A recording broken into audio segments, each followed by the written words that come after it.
When I speak about boarding schools, the content comes from research. But the passion for the subject matter comes from the heart. My grandmother, Marilyn Mitchell Hall, was a survivor of Canyonville Bible Academy in Oregon and Haskell Indian School in Kansas. Therefore, I feel it is essential to explain the intentions and the impacts of these governmental policies, both short and long term, on our families, tribes, and communities. This is just what I have learned over the last couple years, and I'm going to kind of take you on that adventure with me.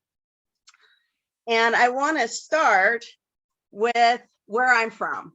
Like they said in the introduction, I am from the Fort Klamath Valley. This picture happens to be taken from my parents' living room window on the Crooked Creek.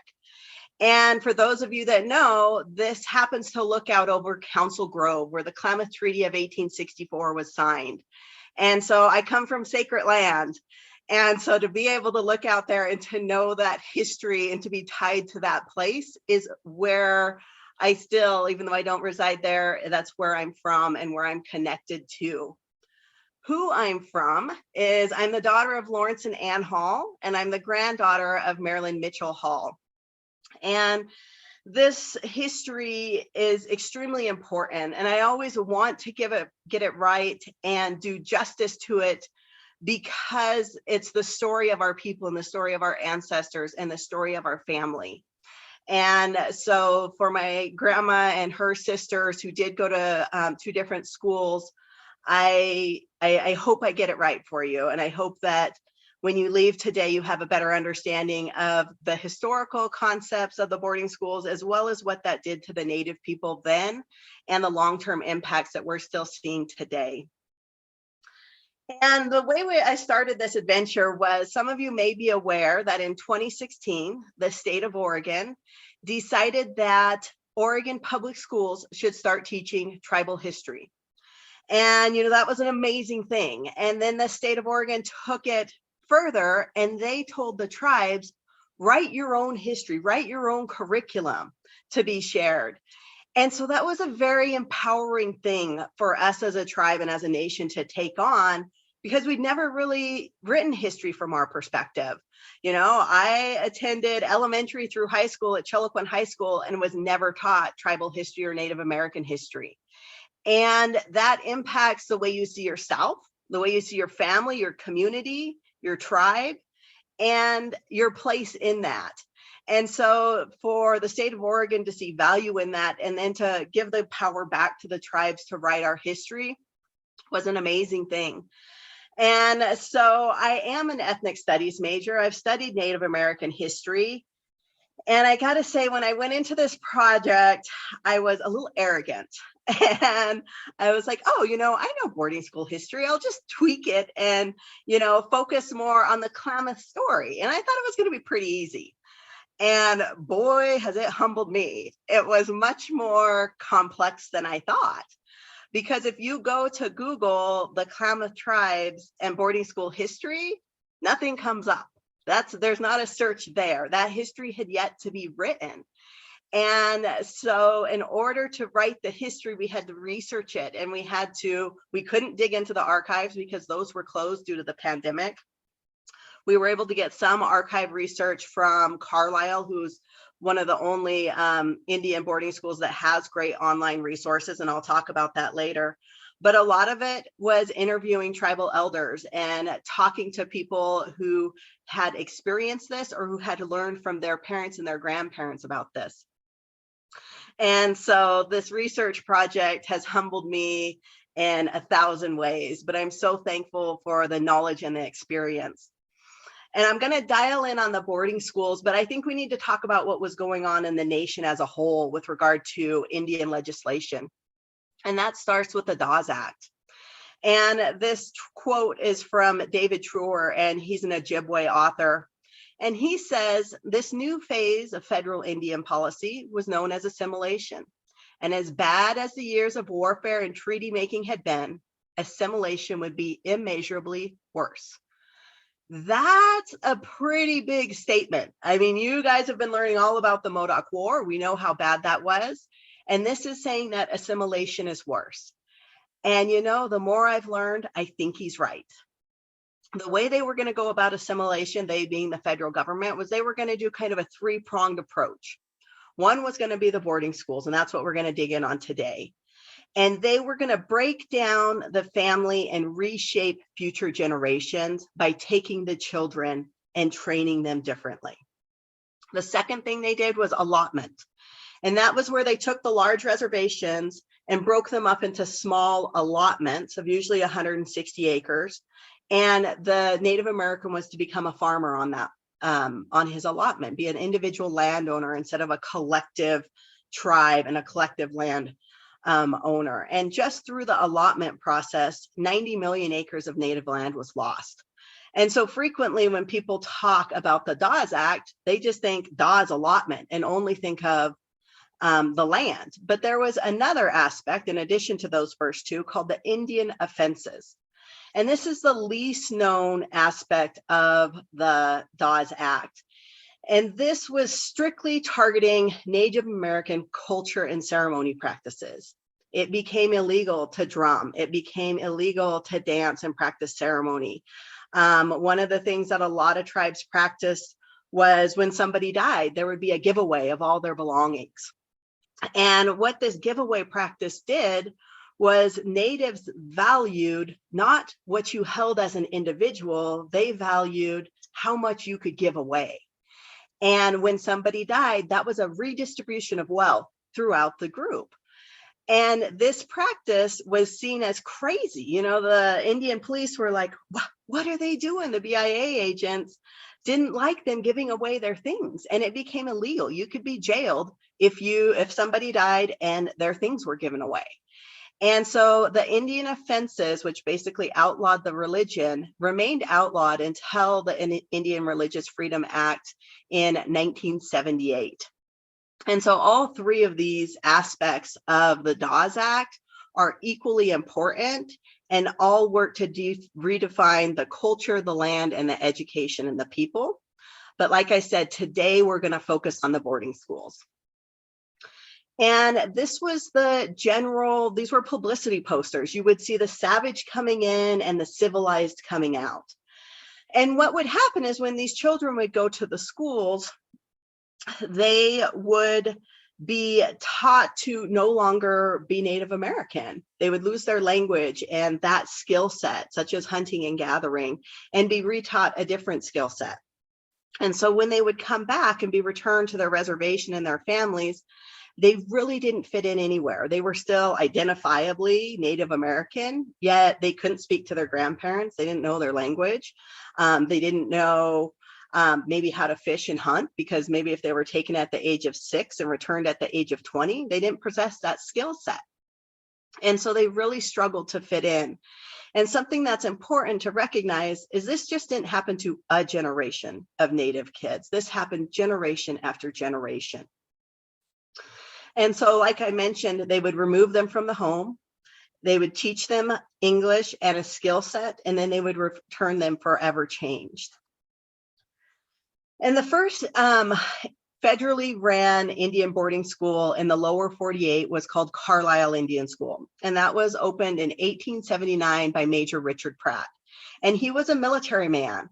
And he figured that if we could bring natives away from their communities and basically immerse them in the English culture or the settler mindset, that we could basically domesticate them.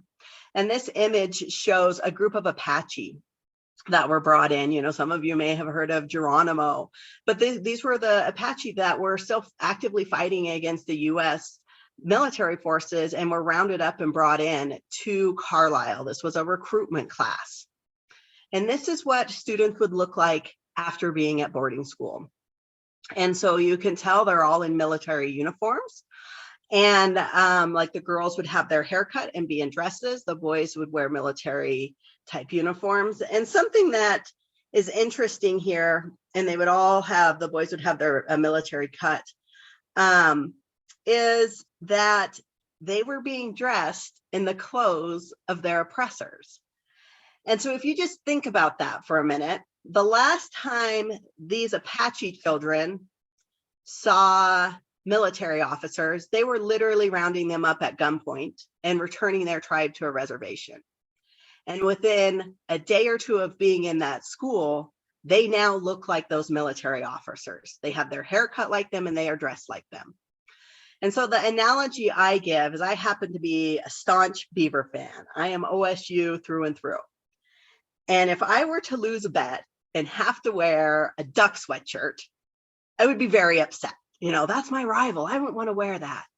And being a Beaver means a lot to me. I have a place in history there. I have a lot of memories with that college and that school, but I would have all that stripped away and just have to wear a Duck sweatshirt just for a day. I wouldn't like it. I would be upset. And I know that's just a joke or something to kind of make light of, but that's exactly what happened to these students, but at a much larger level. Their culture and their clothing was stripped away and they were put into the clothing and made to look like people they didn't like. And that had to wreak havoc on the mindset of these young children. And this was the motto of the boarding schools: to kill the Indian and save the man. And so I want you to think about this for a minute, what this had to feel like. I gave the analogy of the Beaver and the Duck sweatshirt, but all of you showed up today at the room in Klamath Falls. And I just want you to imagine if somebody came into the room and told all of you that you needed to put on, a jumpsuit. And we took all your clothes and we took your purse and your belongings and your phone and we set them in the front of the room and we burned them.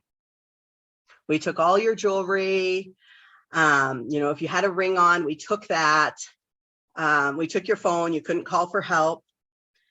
And I want you to think, out of everything you have on your person, if it's now sitting in front of the room and it's being burned, but imagine what would the thing that you would be saddest to watch burn? We all connect to different things. We make different choices. It might be your wedding ring. That's a connection to your spouse, somebody that you love. But to have that be burned, and remember, these Native children, when they're coming into these schools and having their clothes taken and burned, these aren't clothes that they got, at Fred Meyer's or Macy's or someplace. These are clothes that were made for them by people that love them. And so those clothes would be burned as soon as they got into the schools and they would be put into uniforms. And now we all make similar choices about our hair. And Native Americans believe that there is strength in our hair. We only cut it when something very bad has happened and we are in mourning. And so if you just think about the specific choices that you made about your hair, and to have somebody come in and forcefully cut your hair, how would that feel? How would you look afterwards? And I think that's just a part of your identity that is being erased. And the research, I found that every school had a barber shop, and you could hear the screams echoing down the halls, because frequently these children couldn't understand the language that was being spoken to them. And all they knew is that a big group of them had been brought in and all of their hair was being cut. And so they assumed that there had been mass deaths. And this was a time where disease could come in and wipe out a whole village.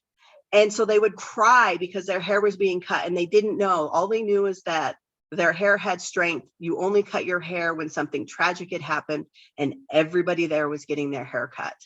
And so their screams would echo down the halls when this was happening to them. And lastly, I want you to think about if somebody came into that room right now and forcefully removed you from it, and you were not able to say goodbye to anybody, and you were taken away for a period of 5 to 15 years. I want you to think about who would not be there when you got back. And that was what these children went through. Some of them were taken, the average age was 5 to 6, and they would be held in the schools until the age of 18 to 20 when the federal government decided to release them. And early on in the schools, you did not go home for summer break. You stayed at the school full time until you were released. And so if you went in at 5 and got released at 20, who would you have missed in that 15-year experience? What would you have missed? who would you not be able to say goodbye to? And in one of the interviews I did for this project, an elder said, this is where they went to lose their childhood. And so that's one of the things that you would be saying goodbye to, was a childhood that you never got to have because of these schools. And so when you think about that, just, if you were to leave right now and we're gone for a couple months, you would want to say goodbye to people. And Native children didn't get that opportunity frequently. So this is just assimilation and understanding something which fortunately we will never have to understand. But I think it's important to just kind of struggle with that for a few minutes, just to know how that felt. And something that would frequently happen is there would be a chalkboard and students would pick a name off of a chalkboard. And again, this is in English that they don't understand, and they would be renamed. And so think about, where did your name come from? Why does it hold meaning to you? And to have that erased along with the rest of your identity to be rebuilt as something else. And students were often sent far away from home. Like my grandma was sent to Lawrence, Kansas, and her two younger sisters were separated from her and sent to Stewart Indian School in Nevada. They could have kept those three girls together, but it would weaken them if they separated them. And that's what happened. It would weaken a Native person if you sent them far away. Like, for example, if we sent somebody from the Klamath Indian Reservation to Chemawa, that's about 200 miles, and they decided to run away, they may be able to make that 200-mile run. But what if we put them in the middle of Phoenix, Arizona? Would they know what to eat, what not to eat? Would they be able to navigate their way home? Would they be used to that sort of environment? No, their success rate of fleeing would be drastically reduced. And then as Native people, we have a connection to where we're from, and that gives us strength, and that connection was broken. And I believe that it was done with intention and purpose. And so students would frequently be sent far from their homes. And Oregon was actually the second place to open up a federal Indian boarding school, and that opened in Forest Grove in 1880. And that school eventually moved down the road just outside of Salem to Chemawa, where it is still open today. And these images were pictures taken at the school, and they were used to raise money for the school. And you can see some of the skill set that these Native people were learning was like how to be a carpenter or how to make shoes. They would learn blacksmithing, different skill sets so that when they did go back to their communities, they could be employed and work. And one of the good things that did come out of the boarding schools was, when World War II came along, the Native people had a specific skill set that they were able to frequently advance quickly in the military because they had skills that they had learned in boarding schools. The women were frequently taught, sewing and baking and those sorts of things. And these are more advertising images that were taken at Chemawa Indian School. And I don't want you to think that these children were sent to these schools and, their parents just shipped them off and forgot about them. That is very far from the truth. I don't know if we have any Klamath tribal members there, but I take great pride in this correspondence. It's between Richard Pratt and the Klamath Indian agent. And it's the next letter that I'm going to address. But in this one, Pratt is telling the Indian agent to tell people who are opposed to sending Klamath students to Carlisle that they must be warned to desist from such non-progressive interference. And so parents would hide their children. They would refuse to turn them over. And so the federal government would cut treaty rations. They would fine people. There's a story of 8 Hopi leaders who were gathered up and jailed at Alcatraz for refusing to turn children over. The image I have here, which is worth 1,000 words, this is some Plains Indians who followed their children to boarding school because they did not want to let their children go. And then on the other hand, there were natives who knew that, my child has got to learn the ways of the future. or we are starving here. Hopefully, if I send them to school, they can at least be fed. And so there was a lot of different reasons why these children ended up in the schools, but it was not because they were not loved or were not wanted by their tribe or their parents. And so by 1926, the Indian office estimated that 83% of Indian school-age children were attending boarding schools. This is a picture of the first Klamath recruitment class that ended up at Carlisle. And there's 9 students in total that enrolled in Carlisle in 1900. And this was the letter I was referencing for my Klamath tribal members that I take great pride in. And it's because this is Major Pratt writing back. And he says, the whole party has proved to be the most unsatisfactory of any party received at the school in recent years. The Kirk boys were the worst of the lot. We are getting that one, Selden, who remains here, into some shape now. And this was a letter dated August 14th, 1901. And so, you know, it makes me proud to know that those Klamath boys and girls and Modocs were not just taking going to boarding school as, oh, this is fabulous. They were fighting back against the system. But at the same time, it makes me wonder, what did Pratt mean when he says we're getting Selden into some shape now?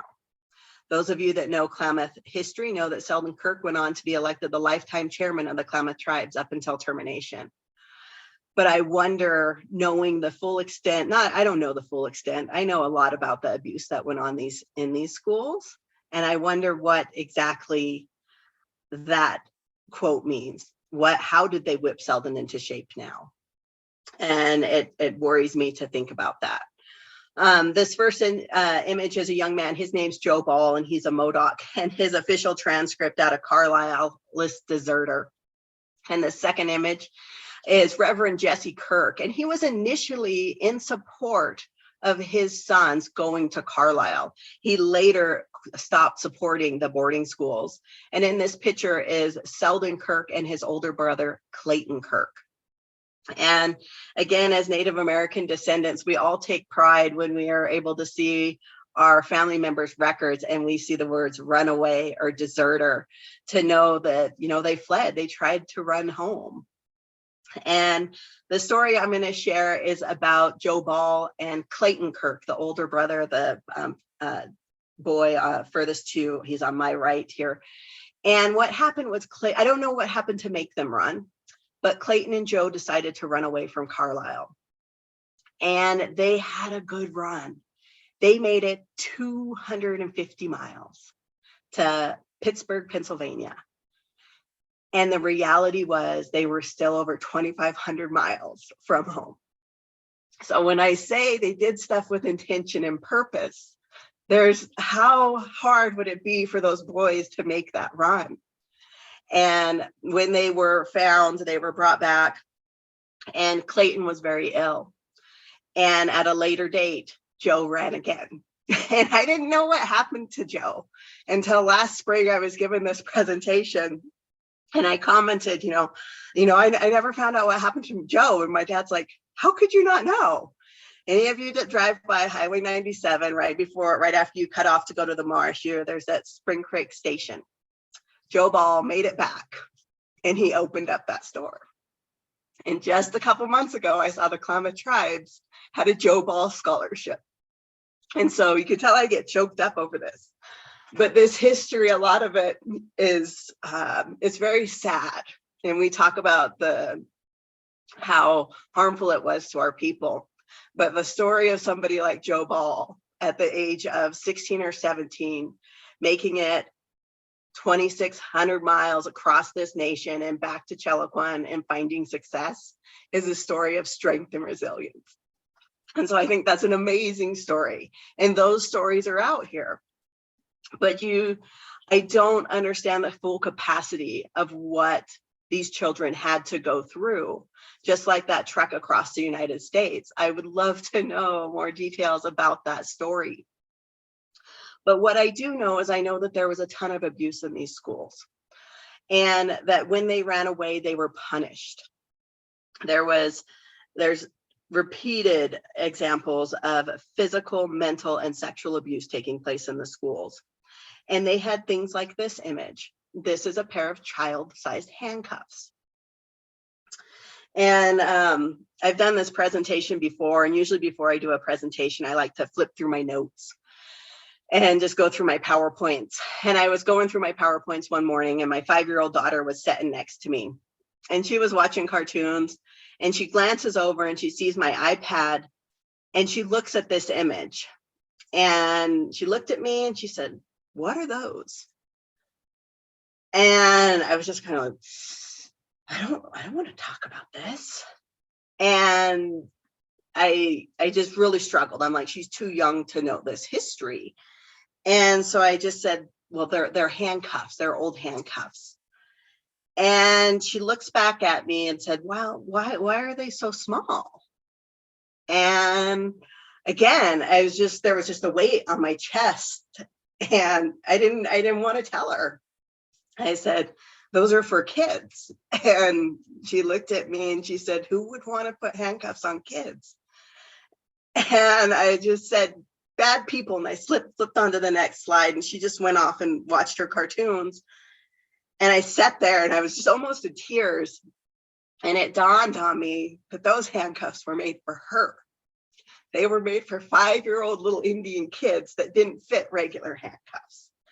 And just by the grace of being a couple generations later, she's not in handcuffs. And I have the privilege of deciding that she's not old enough to learn this history, when my ancestors had to live this history. And it wasn't history, it was life to them. And just that I struggled with, she's not old enough to be taught this. And the reality was that these handcuffs are made for 5- and 6-year-old little kids. And that's the brutality of these schools. That's how the punishment worked.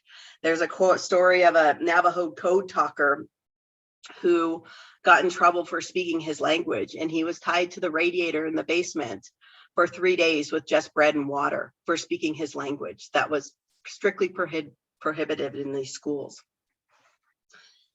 And so they would frequently, the Federal Bureau of Indian Affairs would go out and use the local Indian agents to recruit, to bring students into these schools. And this image right here is, we're back in the Pacific Northwest in Oregon, and this group is of Spokane Indians.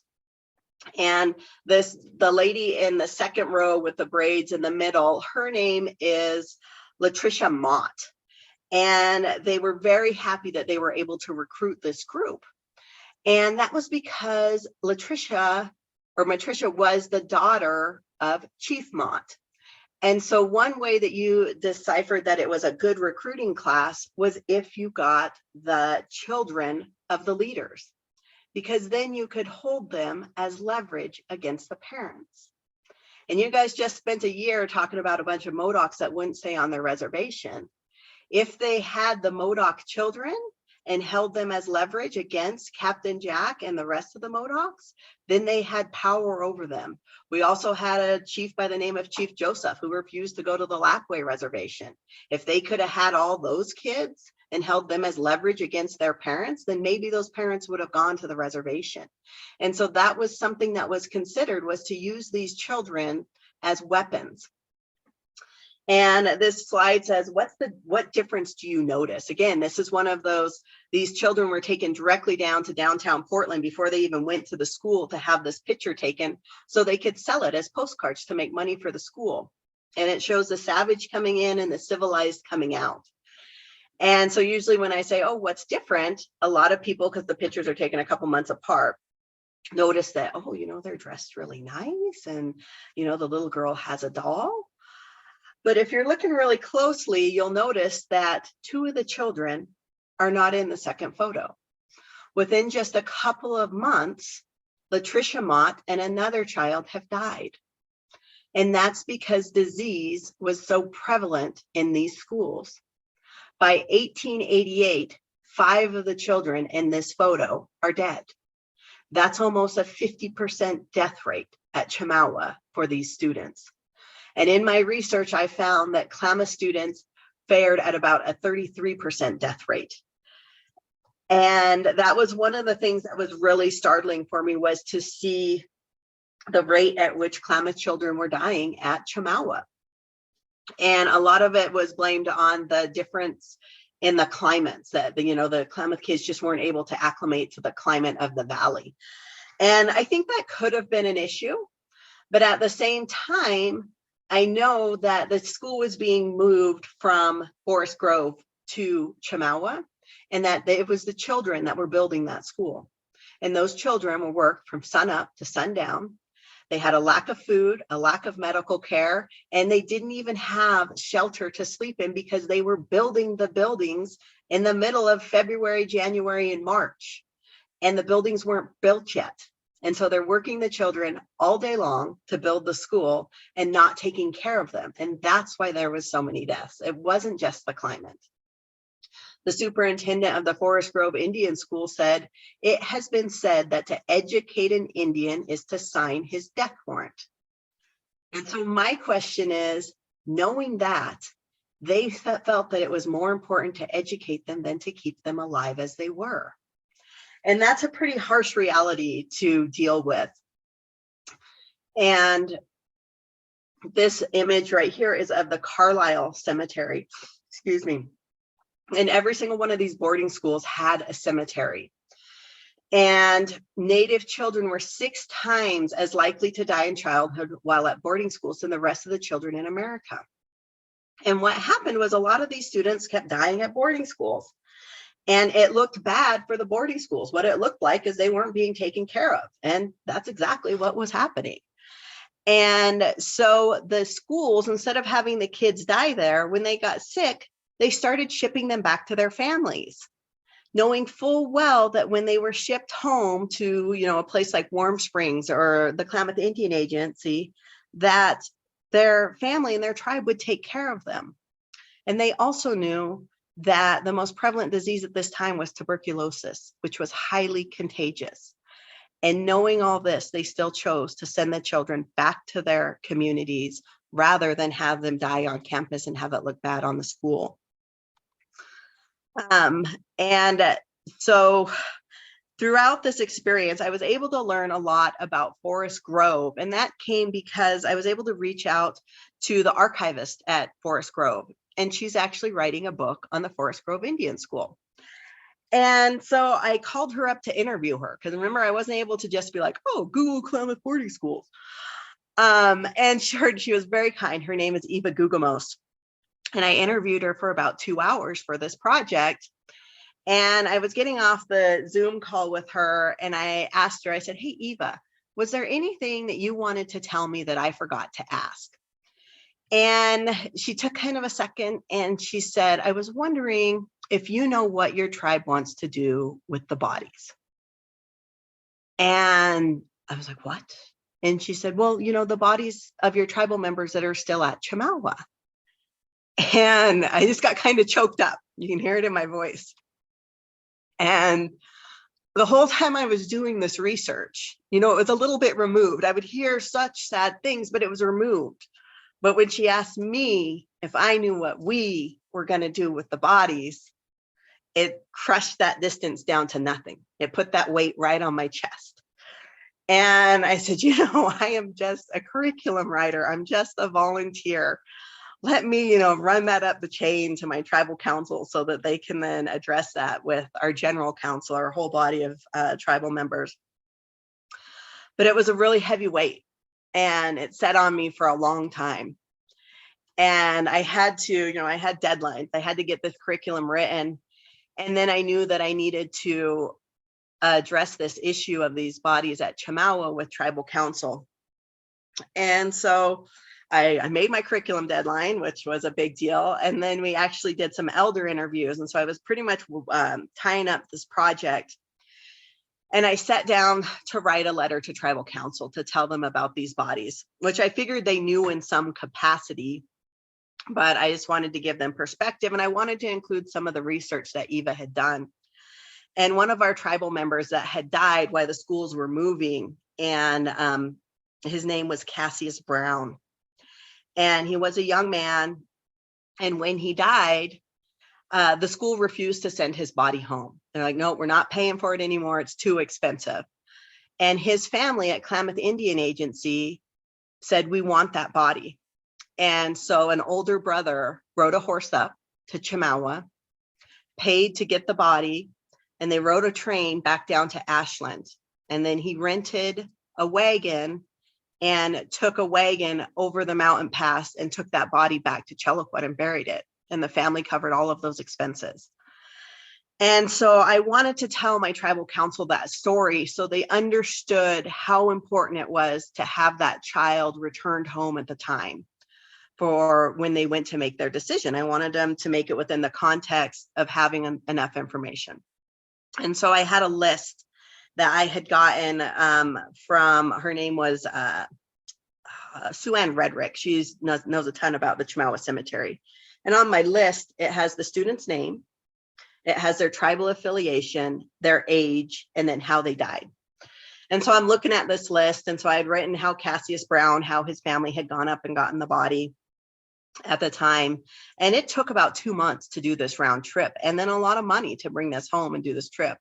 And so I was like, that was important. That was important to our people and to his family. And so I'm looking through the list and I see the name Charlie Feister. And on that document, his age is 11. His tribe is Klamath. And cause of death is gunshot wound. And I was like, what? And in my head, I didn't doubt for a minute that they would shoot a child running away from the school. But I am cynical enough to think that that child ends up in the unmarked grave. They don't put gunshot wound and claim that they shot this child. And so I emailed Sue Ann Redrick and I said, Sue Ann, how did Charlie Feister, an 11-year-old kid, get shot at school? And she happens to be a really good researcher. And she went into those U of O archives. See, those ducks serve a purpose. They have great archives. And within, an hour, she had a newspaper article back to me. And I read that article. And what happened was Charlie was running away from Chemawa. He was camped there outside Salem. And him and a couple friends broke into a store that was attached to a post office in the middle of the night. And the post office master general heard somebody breaking into his store and came down and shot at them. And Charlie was killed. And so, my emotions are like, okay, I understand that it was, an accidental shooting. He didn't mean to kill a 12-year-old little boy. I'm not mad at that post office master general, but I'm furious at an institution that was so bad that a 12-year-old was willing to risk running over 200 miles to get away. And so I wanted to tell my tribal council that this little boy is buried in that cemetery. And I'm writing this letter to them. And in the back of my head, I'm just thinking, okay, we've been in the pandemic for 2 years. This was August of the bootleg fire. It was at like 250,000 acres. Our reservation was burning. And I just kept thinking, geez, I'm going to dump this on my council and on my people. And it's such a heavy weight. And I kept writing the letter, and I wrote the line, I can't tell you for certain if Charlie was coming home. I can tell you he didn't make it. And I can ask you if it's time to bring him home. And I wrote that line and I just started to cry. And I mean, these were the heavy, ugly tears. And this whole entire process was a heavy, heavy process because I never learned good things. I just learned one bad thing after the next. And I called up my cousin Mandy, who had been writing this curriculum with me. And she's a life flight paramedic. And so she put it into her worldview. And she said, Abby, this boarding school wound is something, it's like a broken bone. We have patched it up the very best we can just to make it through.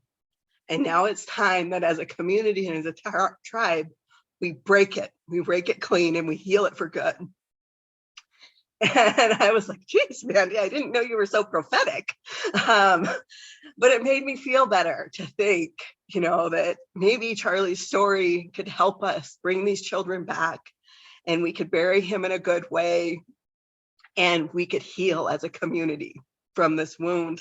And they actually refer to the boarding schools as a soul wound, something so deep that it doesn't go away. And that's why every time I learned something new, it just weighed on me heavier and heavier. And so I sent the letter off to tribal council. And then I've been doing this presentation over and over. And Charlie Feister's story got picked up by multiple different news articles and news organizations. And just a couple months ago, an investigative journalist out of Seattle researched this story, and she was actually able to get into the National Archives. And Charlie had tried to run away 6 times. His father had repeatedly written letters asking to have him sent home, as has he was with 2 other children that night. And another of the little boys' mom was begging to have him sent home. And so here's an example of parents begging to have their children brought home, and the school being so bad that the children refused to stay. And within a 5-year period at Chemawa, over 300 students ran away. And not all of them were shot and killed like Charlie Feister. Some of them made it home. But I think Charlie's story goes to that it was worth the risk to leave, a risk of being lost or starving or literally being shot to death. And I think this story speaks to the healing that needs to take place in our own communities, because this is the body that's setting up in Salem that has not been brought home.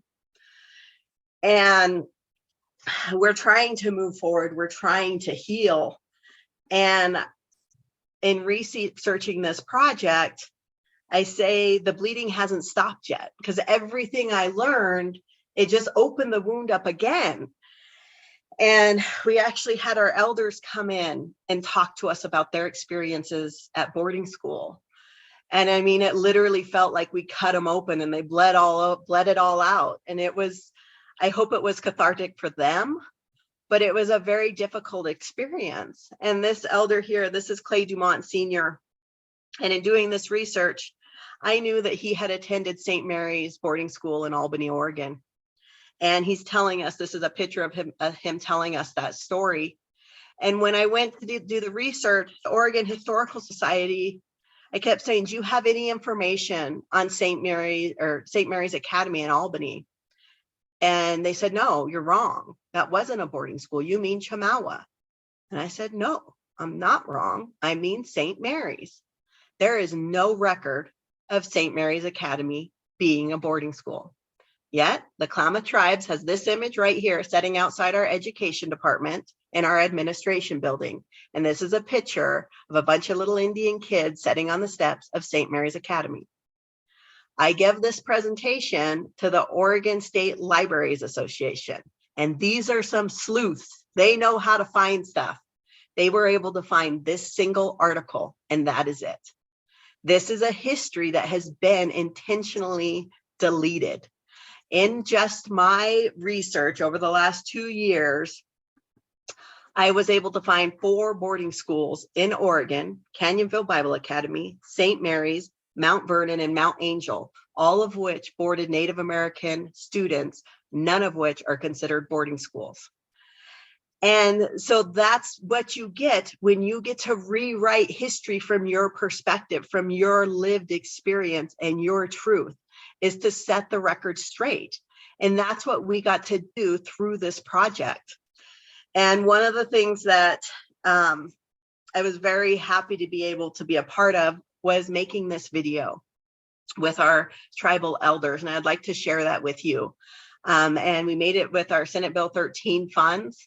And this is called Truth, Reckoning, and Healing the Klamath Tribes. And this is the story of the Klamath Tribes boarding school. So now when you Google, you can find something. But I want to share this with you. The United States government opened Oregon's first Indian boarding school in 1880. For 100 years, the Klamath, Modoc, and Yehuskan children were forced into boarding schools with the goal of assimilating Native Americans into mainstream society.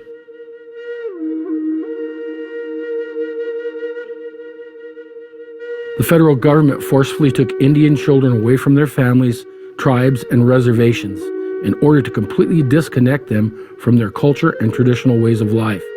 This led to generational trauma that can still be seen in Native communities today.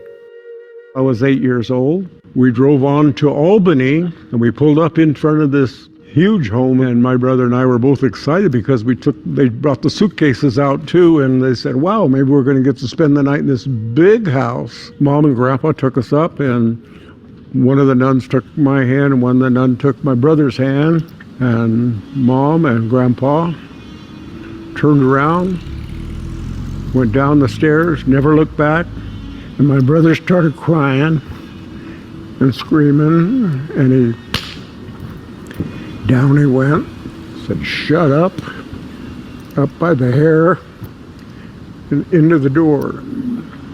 He was really emotional, and it took 3 or 4 slaps to shut him up and set him down, and that was a welcome to St. Mary's Academy in Albany, so it was traumatic to no end.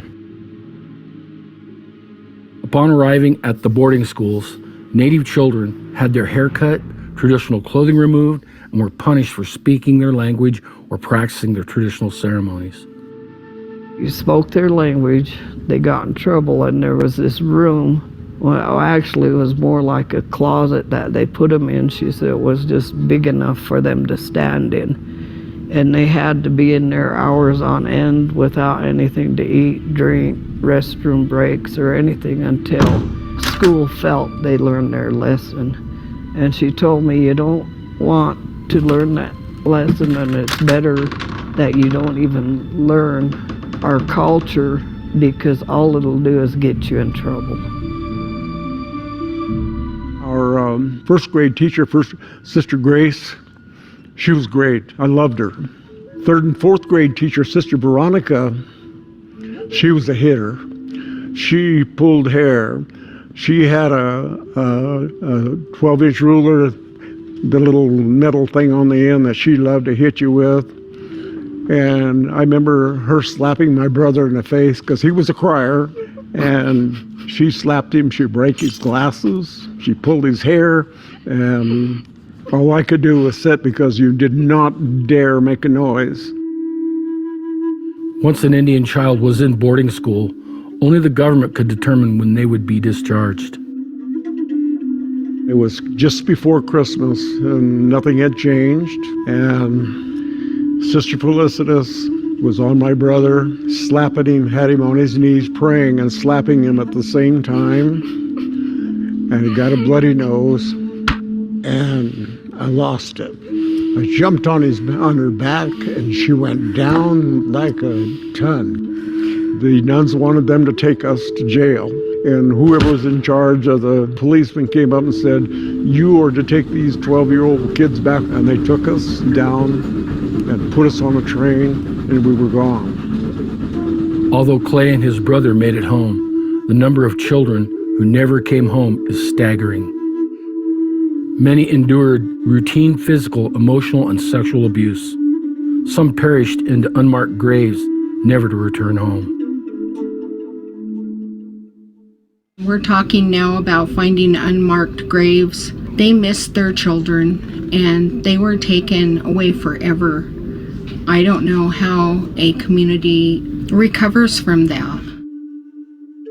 My brother never, ever recovered from that experience. He would not connect with an adult. He trusted no adults. And his feeling was that he was never loved, he was never wanted. Survivors from boarding schools carried their trauma into adulthood as they became the aunts and the uncles, the parents and the grandparents, we call it salmoks, to subsequent generations. Outcomes from boarding school experiences, and they affected me. I had to learn to hug my daughter and to be affectionate, and with my children now, they're 30 and 33, and every time I see them, I try to get as many hugs as I can, and so we're trying to make up in our family for a lot of the traumas that we've had. Our strength and resilience has sustained our communities through this turbulent time. We are now learning from the experiences that our elders have endured. We are learning how truly strong our ancestors were and are. We weep for who and what we've lost, but we celebrate those who came home and found the will and determination to give back to their families, communities, and tribe. Remember me, when the sun comes up in the morning sky, there I will be, soaring with the eagle so high, feeling free. Remember me, down the road, hand in hand, you and me. Hey, oh, hey, oh, hey, oh. Hey,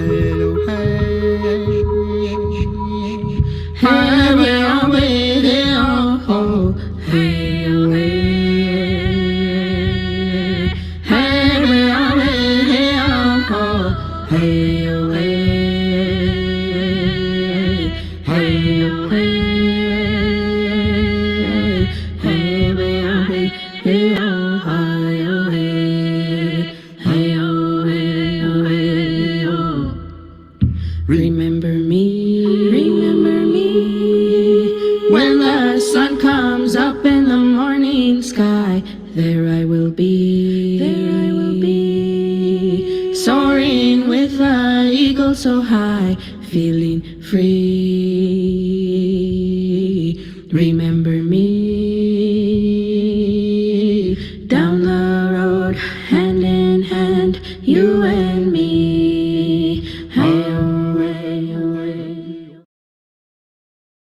So that was a very powerful thing for us to be able to rewrite that history and to say, no, St. Mary's was a boarding school and this is what happened there. And like I said, this is the Boarding School Healing Coalition, and it's kind of the umbrella program for boarding schools. And just in a year of research using no archives aside from the Carlisle one, we were able to find 4 schools in Oregon that are not on this registry. And that's because we were able to talk to elders, people that had lived those experiences.